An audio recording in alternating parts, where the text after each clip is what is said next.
افطار میں جلدی کرتے تھے، سحری میں دیر کرتے تھے، امت کا کھانے کا وقفہ، بھوک کا وقفہ گھٹانے کے لیے۔ اور آپ کھجور سے افطار فرماتے تھے، یا پانی سے، یا دودھ سے۔ آپ کے ہاتھ میں ایسے کھجور ہوتی تھی، آپ چوکڑی مار کے بیٹھے ہوتے تھے، کھجور ایسے ہاتھ میں پکڑی ہوتی تھی۔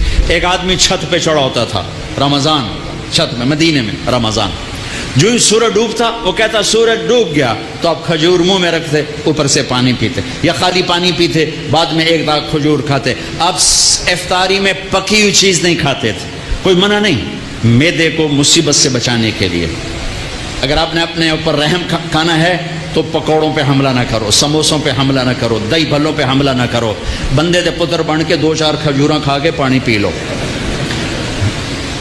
اس کے بعد نماز پڑھو، پھر تھوڑا بہت کھا لو، پھر تراویح پڑھ کے جتنا کھانا ہے کھا لو، لیکن اپنے اوپر ظلم نہ کرو۔ میرے نبی دودھ یا پانی یا ستو اور تھوڑا تھوڑا کر کے سپ کر کے پیتے تھے، چونکہ روزے کی گرمی نے معدے کو کمزور کیا ہوتا تھا، ایک دم اوپر ڈال دینا ٹھنڈا یخ شربت یا ڈرنکس، اور ساتھ ہی پکوڑا گیا، ساتھ ہی سموسا گیا، ساتھ ہی مرغے کا پیس گیا، ساتھ ہی مچھلی کا گیا، ساتھ ہی روح افزا گیا، ایک پاسو سیون اپ آ گئی، دوسرے پاسو پیپسی آ گیا، تیرے پاسو کوکا آ گیا، تو سیدھا پے ہو سو ڈھے گئے۔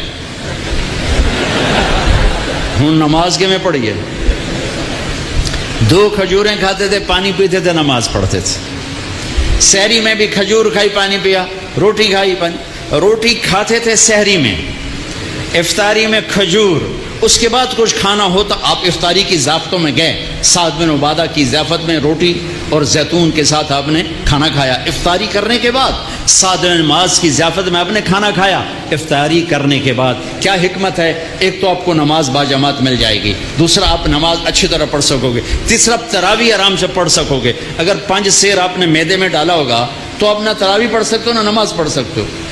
ابھی پرسوں کی بات ہے، یعنی میں ویندا ہی رہ گیا، بھائی این آیا ہے ایک گلاس شربت دا، اس بندے ہکے ساج پیتا ہے، پھر دعا آیا پیلا جا، وہ بھی ہکے ساج پیتا ہے، پھر تریا آیا ساوے جہ رنگ دا، وہ بھی اس ہکے ساج پیتا ہے، پھر چوتھا آیا چٹے جہ رنگ دا، وہ بھی وہ سارا اندر سٹیا ہے، وہ 6 گلاس ہک ساج لے دے گیا۔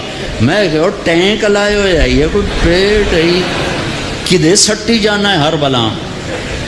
یوں ہمارے روزے افطار ہوتے ہیں، تو ایسے افطاری مت کرو، ایمان والے بن کے، تقوی والے بن کے تھوڑا سا لو، نماز پڑھو، نشاط سے پڑھو، اوابین پڑھو، پھر تراویح پڑھو، اس کے بعد بے شک کھا لو، پیٹ بھر کے کھا لو، پھر جو اگر کوئی پرہیز نہیں ہے جو مرضی کھاؤ، اللہ کی حلال کردہ چیزیں پکی کھاؤ، بھنی کھاؤ، فرائی کھاؤ، جو مرضی کھاؤ، لیکن اپنی نماز مغرب عشاء تراویح کو بچانے کے لیے ذرا اس کو ہلکا رکھو، اس کو ہلکا رکھو۔ اللہ کے نبی کو انتہائی پسند ہے کہ پیٹ باہر نکلا ہوا ہو۔ ایک موٹے صحابی آ گئے، اپنے یوں پیٹ میں انگلی مار کر کہا اگر یہ چربی جانا ہوتی تو کتنا اچھا تھا تیرے لیے۔ اور کتنے ہمارے بھائی ہیں، آپ سجے پاسے ہوندے پیٹ کھبے پاسے ہوندے، آپ کھبے پاسے پیٹ سجے پاس، انجن چل دو، کدی انجن کر دوں تو کدی انجن کر دوں۔ یہ بھی کوئی زندگی ایڈا تو بڑا سر اتنے چاہتے ٹورے بدے۔ ہلکے پھلکے رہو، ہلکے پھلکے رہو، کھانے کے مزے اللہ آگے دینے والا ہے۔ میرے بھائیو، میرے محبوب کی زندگی اسلام ہے، اس میں سے ایک عمل اس وقت ہمارے سروں پر چھایا ہوا ہے عبادت کا، وہ ہے رمضان، وہ ہے رمضان، شہر رمضان الذی انزل فیہ القرآن، جس میں اللہ نے قرآن کو اتارا۔ میرے نبی پاک صلی اللہ علیہ وسلم جب مدینہ تشریف لے جاتے ہیں تو شریعت کے احکام بارش کے قطروں کی طرح اترتے ہیں۔ پہلا سال چھوڑ کے اگلے سال آپ 8 ربیع الاول 14 سال نبوت، پہلا سال ہجری، اور 20 ستمبر 622 عیسوی، ٹھیک ہو، 20 ستمبر 622، 8 ربیع الاول 14واں سال نبوت، آپ مدینہ تشریف قبا کی وادی میں پہنچے، قبا، مسجد قبا پہنچے ہیں آپ، قبا۔ ستمبر کی تاریخوں میں اختلاف ہے، لیکن 8 ربیع الاول تقریباً اس پہ زیادہ اتفاق۔ ستمبر کچھ ابتدا کو بتاتا ہے، کچھ انتہا کو بتاتے ہیں۔ پہلا سال گزر گیا، دوسرا سال شعبان کی 2 تاریخ اور پیر کا دن اور روزے کا فرض ہونا نازل ہوا۔ یا ایھا الذین آمنوا کتب علیکم الصیام کما کتب علی الذین من قبلکم، میرے نبی نے 9 رمضان پائے، 9 رمضان زندگی میں پائے۔ میرے نبی نے سارے رمضان گرمی میں دیکھے، سردی میں نہیں۔ ہمارا روزہ گرمی میں آ چکا ہے تو بہتوں کو شیطان کہے گا پیاس بڑی لگے گی، بھوک بڑی لگے گی، کیویں رکھیں گا، نہیں رکھیا جاوے گا۔ تو پیچھے چلے جاؤ 1400 سال، میرے نبی کے 9 رمضان۔ اگر اللہ شفقت کا معاملہ فرماتا، شفقت ہی شفقت ہے، شفقت ہی شفقت، میرے نبی پر اگر دکھ بھی آیا تو میرے رب کی شفقت ہی شفقت ہے۔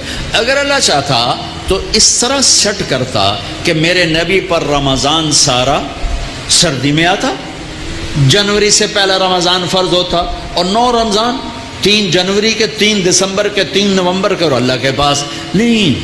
میرے نبی کا رمضان غالباً اگست سے شروع ہوتا ہے، اگست سے شروع ہوتا ہے، اور سارے گرمی کے روزے رکھ کر آپ دنیا سے تشریف لے گئے، کیونکہ اس میں بھوک پیاس ہے اور صرف اللہ کے لیے ہے۔ تو میرے نبی نے کہا روزے کے بدلے میں تمہیں اللہ ملے گا، نماز کے بدلے جنت، حج کے بدلے جنت، زکوٰۃ کے بدلے جنت، ذکر کے بدلے جنت، تہجد کے بدلے جنت، خیرات کے بدلے جنت، اور روزے کے بدلے تمہیں اللہ ملے گا، اللہ ملے گا، اللہ ملے گا۔ تو اس وقت ایک فرض ہم پر آیا ہوا ہے، دن میں روزہ ہے، اس کا ایک فرض 70 کے برابر ہے، اس کا ایک نفل فرض کے برابر ہے، اور اس میں رات کو تراویح ہے۔ تراویح کے ہر سجدے پر 1500 نیکی ہے، ہر سجدے پر جنت میں ایک محل ہے جس کے 60,000 سونے چاندی کے دروازے ہیں، اور ہر سجدے پر ایک درخت لگتا ہے جس کے نیچے 100 سال گھوڑا دوڑ سکتا ہے، ٹھیک۔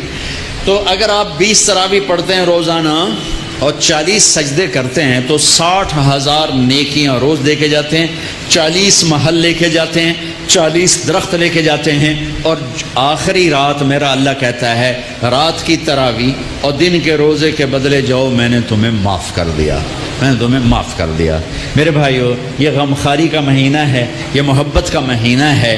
میرے بھائیو، اپنے روزے کی حفاظت کرو، زکوٰۃ دو، صدقہ فطر دو، مفتیوں سے پوچھو، کشمش کے لحاظ سے دو جو سب سے اعلیٰ درجے کا بنتا ہے، یا کھجور کے لحاظ سے دو جو سے ذرا کم ہے، اور ایک دوسرے کو معاف کرو، ایک دوسرے سے پیار کرو، ایک دوسرے سے درگزر کرو، محبتوں کو پروان چڑھاؤ۔ یہ محبتوں کا مہینہ ہے، درگزر کا مہینہ ہے، معاف کرنے کا مہینہ ہے۔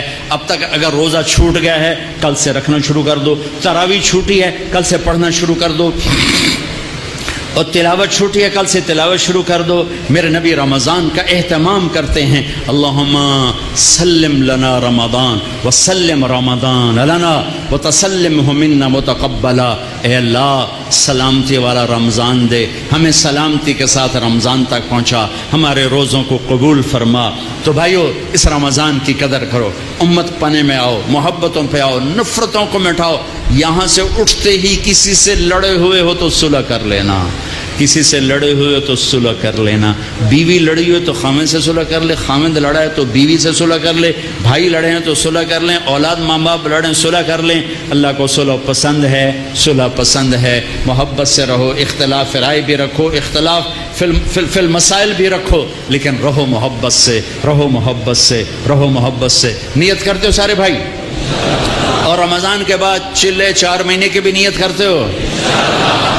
ایک تشکیل سارے کرو، بہت بڑا مجمع ہے ماشاءاللہ، 95% نوجوان ہیں۔ میں سب کے سامنے ہاتھ جوڑ کے اپیل کرتا ہوں کہ آؤ ہم سب توبہ کر لیں۔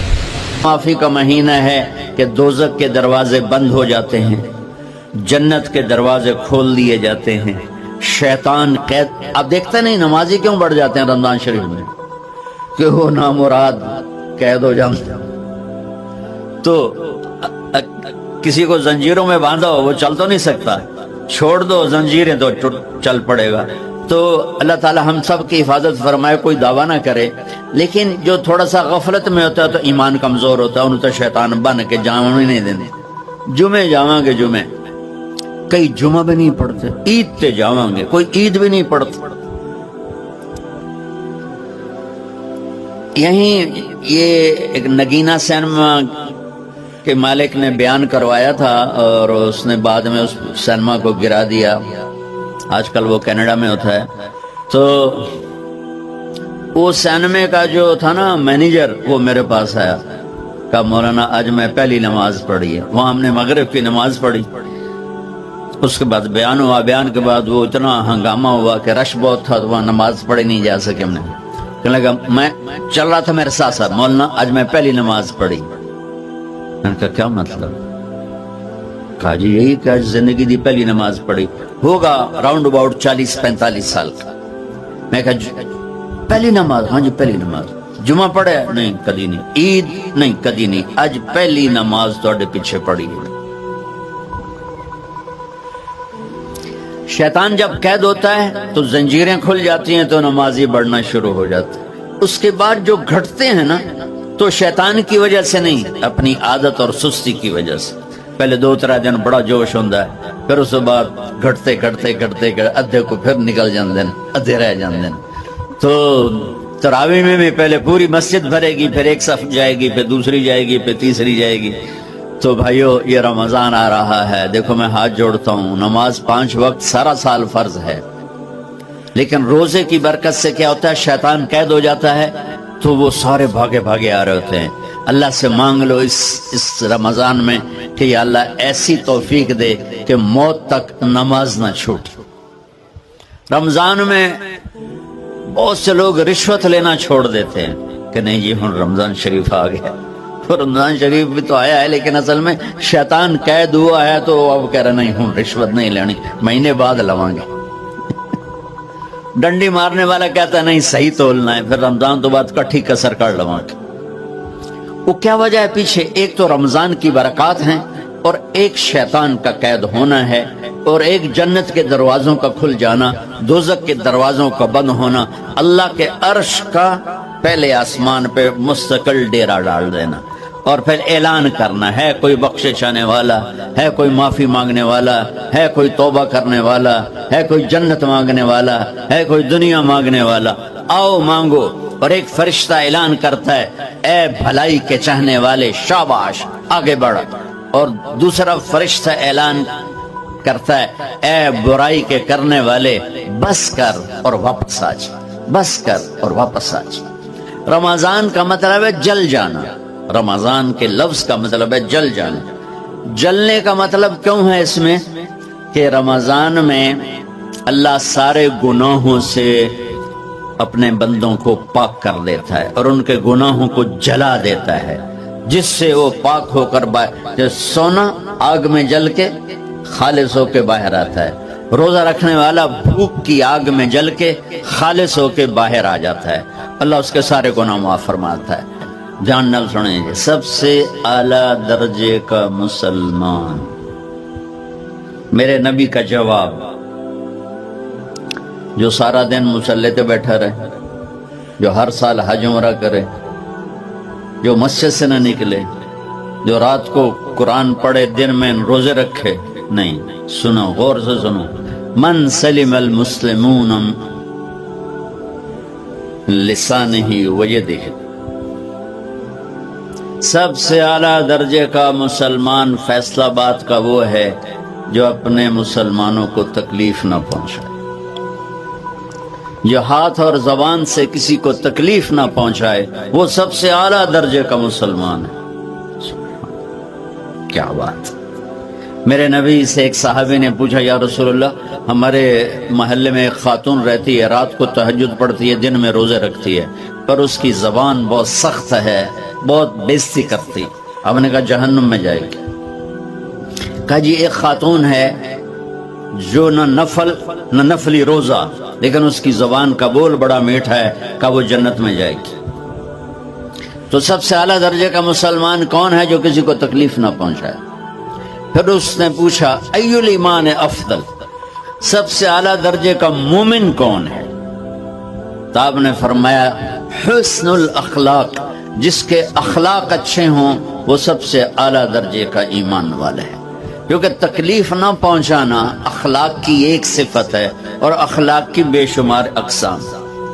میرے نبی نے فرمایا اچھے اخلاق 360 صفات کا نام ہے، ایک صفت بھی کسی مسلمان مرد عورت کے اندر ہوگی تو جنت میں چلا جائے گا۔ سامنے ابو بکر بیٹھے تھے، کہنے لگے یا رسول اللہ کو میرے اندر بھی ہے؟ تو آپ نے فرمایا تیرے اندر ساری ہے، ساری تیرے اندر ساری ہے۔ تو ابتدا بھی بتا دی، انتہا بھی بتا دی، اور عبادت بھی مسلمان کو اخلاق تک پہنچاتی ہے۔ اب سنو قرآن سے، اللہ تعالیٰ انسان کسے کہتا ہے؟ ایمان والوں کو۔ ان الذین کفروا من اہل الکتاب والمشرکین فی نار جہنم خالدین فیہا اولئک ہم شر البریہ۔ سب سے بدترین مخلوق وہ ہے جو اللہ کو نہ مانے، جو اللہ کہ دین کو نہ مانے۔ آپ نے کہا وہ سب سے بدترین مخلوق۔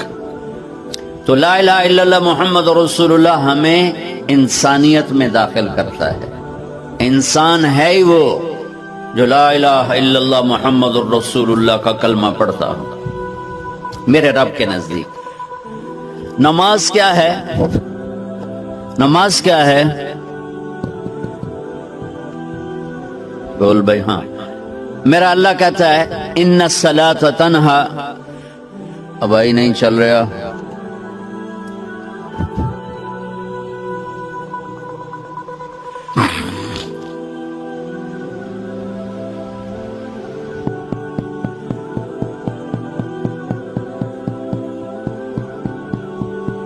تھوڑی آواز ہے۔ نماز کیا ہے؟ ان الصلاۃ تنہا عن الفحشاء والمنکر، تم نماز پڑھو، یہ تمہیں بد اخلاقی سے بچائے گی اور یہ تمہیں گناہوں سے بچائے گی۔ تو نماز بھی انسان کو اخلاق تک لے جا رہی، فحاشی سے بچائے گی، گناہوں سے بچائے گی، اخلاق کی طرف سفر۔ روزہ آ رہا ہے، روزہ کس لیے ہے؟ کتب علیکم الصیام کما کتب علی الذین من قبلکم لعلکم تتقون، تم پر روزہ فرض کیا ہے جیسے پہلوں پہ کیا تھا تاکہ تم تقوی والے بن جاؤ۔ تقوی والے کون ہیں؟ وسارعوا الی مغفرۃ من ربکم وجنۃ عرضها السماوات والارض اعدت للمتقین، کہ میرے بندو دوڑو جنت کی طرف جو تقوی والوں کے لیے۔ متقی کون ان دن تقوی والے یا اللہ کا؟ الذین ينفقون فی السراء والضراء، کا جو میرے نام پہ سخاوت کرتے ہیں، چاہے تنگ دست ہوں چاہے پیسے والے ہوں، چاہے تھوڑا مال ہوئے چاہے زیادہ مال ہوئے، وہ میرے نام پہ خرچ کر دیں۔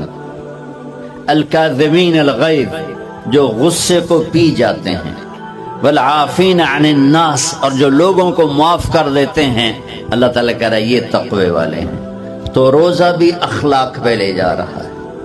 فمن فرض فیہن الحج فلا رفث ولا فسوق ولا جدال، میرے رب نے کہا حج کا ارادہ کر لیا ہے تو زبان کی گندی، زبان کا گندا لہجہ اور زبان کے گندے بول سے بچو، لڑائی سے بچو، گناہوں سے بچو۔ تو حج بھی میٹھے بول پہ لا رہا ہے، لڑائی سے بچنے پہ لا رہا ہے، نافرمانی سے بچنے پہ لا رہا ہے۔ خذ من اموالہم صدقۃ تطہرہم وتزکیہم بہا وصلی علیہم، میرا رب فرما رہا ہے میرے محبوب ان سے زکوٰۃ لیں اور ان کو پاک کریں اور ان کا تزکیہ کریں، ان کو ایک اچھا انسان بنائیں۔ زکوٰۃ ہو اخلاق بنتے ہیں، روزہ ہو اخلاق بنتے ہیں، حج ہو اخلاق بنتے ہیں، نماز ہو اخلاق بنتے ہیں، کلمہ ہو انسان بنتا ہے۔ یہ اتنا زور کیوں دیا ہے اخلاق پر کہ میرے بھائیو، اچھا معاشرہ جو وجود میں آتا ہے وہ ایک دوسرے کو معاف کرنے سے وجود میں آتا ہے۔ مسجد نماز کے لیے ہے، اور نماز ایک انفرادی عمل ہے جو کر کے میں گھر چلا جاتا ہوں، دفتر چلا جاتا ہوں، پڑھوں نہ پڑھوں، نہ پڑھنے کا گناہ مجھ پر، پڑھنے کی نیکی مجھ پر۔ لیکن اگر میرے اخلاق برے ہیں، روزہ میری چیز ہے، رکھوں اجر، نہیں رکھوں پکڑ، زکوٰۃ دے دوں اجر نہ دوں پکڑ، حج کر لوں اجر نہ کروں پکڑ۔ صرف میری ذات سے کے گرد ہے نماز بھی، روزہ بھی، حج بھی، زکوٰۃ بھی، لیکن برے اخلاق جتنا معاشرے میں میرا اثر ہے وہاں سب تباہی پھیلا دیں گے، اور اچھے اخلاق جتنا معاشرے میں میرا اثر ہے وہاں خوبصورتی کو پھیلا دیں گے۔ عبادت چھپ جاتی ہے۔ میں نے فجر پڑھی ہے کہ نہیں پڑھی آپ کو پتہ ہے؟ بولو، آپ نے پڑھی ہے یا نہیں پڑھی؟ مجھے کوئی پتہ ہے نہیں ہے، لیکن یہاں بیٹھ کے اللہ نہ کرے میں فرقہ واریت کی بات کروں اور سب کو پتہ چلے گا کہ نہیں چلے گا کہ مولوی اگلا رہا ہے، اور یہاں بیٹھ کے میں محبت کی بات کروں تو آپ کو پتہ چلے گا کہ نہیں چلے گا کہ یہ محمد مصطفیٰ صلی اللہ علیہ وسلم والے اخلاق بتا رہا ہے۔ تو اخلاق چھپتے نہیں، برے ہوں یا اچھے ہوں، ظاہر ہوتے ہیں۔ اور سب سے زیادہ اس آدمی کا خاندان، جس آدمی کو بدتمیزی کی عادت ہے وہ بیوی کے دل کو برباد کر دے گا، ماں باپ کے دل کو برباد کر دے گا، اولاد کو برباد کر دے گا، دوستوں کو، نوکروں کو برباد کر دے گا۔ اس کے نوکر سامنے کہیں گے میاں صاحب، شیخ صاحب، سیٹھ صاحب، خان صاحب، اتھے جا کے گالی کڈھن گے۔ اور جس کے اخلاق اچھے ہوتے ہیں وہ اپنے گھر کو خوبصورت بنا دیتا ہے، رشتوں کو خوبصورت بنا دیتا ہے، ملازموں کو خوبصورت بنا دیتا ہے، اپنے کاروبار کو، اپنی زندگی کو، ہر پہلو اس کا خوبصورت ہو جاتا ہے۔ اچھے اخلاق لباس کی طرح ہیں جو میرا ہر عیب چھپا لیتے ہیں، اور برے اخلاق ننگے آدمی کی طرح ہے جس کا ہر عیب سامنے آ جاتا ہے۔ اور اللہ کی رحمت اتنی طاقتور ہے کہ میرا رب فرماتا ہے، یہ تو میں نے 5 غلطیاں بتائی ہیں، لیکن میرا رب فرماتا ہے میرا بندہ میں تجھے عمر بھی دیتا ہوں، طاقت بھی دیتا ہوں، تو اتنے گناہ کر کے زمین فیصل آباد کی سے اٹھا کر آسمان کی چھت کو لگا دے، ساری دنیا گناہ گار ہو جائے نا تو آسمان کیا چاند تک بھی گناہ نہیں جا سکتے۔ اور میرا اللہ کہہ رہا ہے ایک مرد عورت اتنے گناہ کرے کہ آسمان کی چھت کو لگا دے، پھر صرف ایک دفعہ مجھے کہے یا اللہ معاف کر، تو میں سارے ہی معاف کر دوں۔ تو بھائیو یہ رات بھی معافی مانگنے کی ہے۔ تو میرے عزیز و رمضان شریف آ رہا ہے، اپنے دل کو کینہ سے صاف کرو، بغض سے صاف کرو، نفرت سے صاف کرو، کسی سے لڑے ہوئے ہو اللہ کے واسطے صلح کر لو، یہ لڑنے کی جگہ نہیں ہے، محبت کر کے جاؤ تو اللہ بڑے اونچے عالی درجات نصیب فرمائے گا۔ اور اللہ تعالیٰ موقع دے تو رمضان میں ایک 3 دن تبلیغ میں اللہ کے راستے میں ضرور لگا لینا۔ تو سارے بھائی نیت کرتے ہو؟ سنتیں پڑھ۔ اللہ نے زکوٰۃ فرض کی ہے تو زکوٰۃ نکالو۔ اب تو اتنے حالات ہیں کہ متوسط طبقہ بھی زکوٰۃ کا مستحق ہے، اپنے زکوٰۃ سے پڑھ کے نکالو، کیونکہ زکوٰۃ دینے والا بخیلوں سے تو نکل جاتا ہے، لیکن سخیوں میں داخلہ اس سے اوپر کرے گا تو 2,500 دے دیا نا 1 لاکھ میں سے، تو باپ پہ بخیل کا لیبل نہیں لگے گا، لیکن سخی کا بھی نہیں لگے گا، اوپر 54 خرچ کر دو تو ایک سٹیپ آپ آ جائیں، سخی بن کے زندگی گزارو۔ لوگوں پہ خرچ کرنے کا مزہ بہت ہے، جوڑنے کے مزے سے زیادہ لگانے کا مزہ ہے۔ تو رمضان آ رہا ہے، خرچ کریں، زکوٰۃ سے پڑھ کر دیں،